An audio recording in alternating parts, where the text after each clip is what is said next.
Assalamualaikum warahmatullahi wabarakatuh. Perkenalkan, nama saya Muhammad Al-Fajri Fathur-Rahman dengan NPM 24106311102220. Saya dari kelas 4F ingin mengerjakan tugas terkait tentang dari mata kuliah filsafat pendidikan Islam. Saya akan menjawab soal pertama, yang dimana soal pertama itu yaitu jelaskan bagaimana pengertian filsafat pendidikan Islam dapat mengaruhi praktik pendidikan di madrasah dan pesantren. Berikan contoh konkret dari pengalaman Anda atau observasi di lapangan.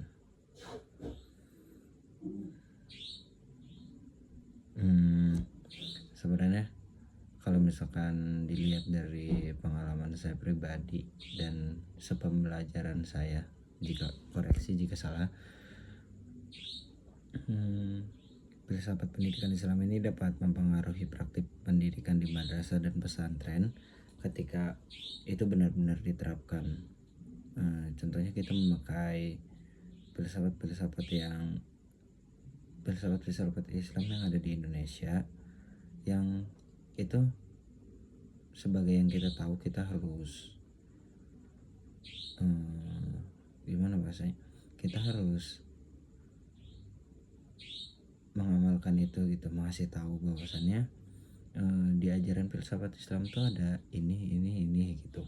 Untuk contoh konkretnya mungkin ketika kita menerapkan tentang beberapa hukum-hukum Islam ya, ketika kita emang belum tahu bagaimana nih, kenapa nih ada hukum Islam kayak gini, terus ada salah satu filsafat yang mungkin menjelaskan tentang kenapa ada hukum ini, kenapa hukumnya tuh kayak gini gitu. Terus terkait jawaban yang kedua, yaitu bandingan kedudukan filsafat pendidikan Islam dengan filsafat pendidikan Barat. Apa saja kelebihan dan kekurangan masing-masing dalam konteks pendidikan di Indonesia? Sebenarnya kalau misalkan kita melihat dari perbandingan per hari ini, orang yang beragama Islam itu di Indonesia sekarang masih mendudukan sebagai mayoritas. Sebenarnya bisa aja ketika filsafat Barat, pendidikan Barat itu masuk ke Islam gitu, dengan mungkin ada beberapa ajaran yang masih make sense ketika kita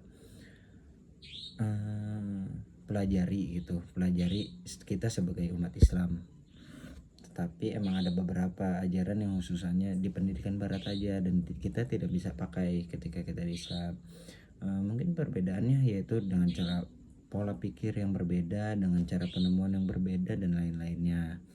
Untuk jawaban yang ketiga, yaitu jelaskan kerangka kerja yang menggambarkan ruang lingkup filsafat pendidikan Islam serta elemen-elemen penting yang harus dipertimbangkan dalam pengembangan kurikulum pendidikan Islam.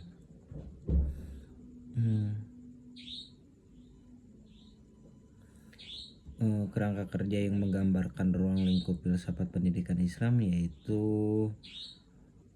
sangat penting tentunya, dengan elemen-elemen tertentu yang harus dipertimbangkan dalam pengembangan kurikulum pendidikan Islam, diantaranya di madrasah, di MI, serta di pondok pesantren gitu. Itu sangat penting tentunya. Di soal nomor 4 saya juga akan menjawab soal nomor 4, yaitu dalam konteks antologi pendidikan Islam, bagaimana Anda dapat melakukan prinsip-prinsip filsafat pendidikan Islam untuk mengatasi tentang tantangan yang dihadapi oleh lembaga pendidikan Islam saat ini.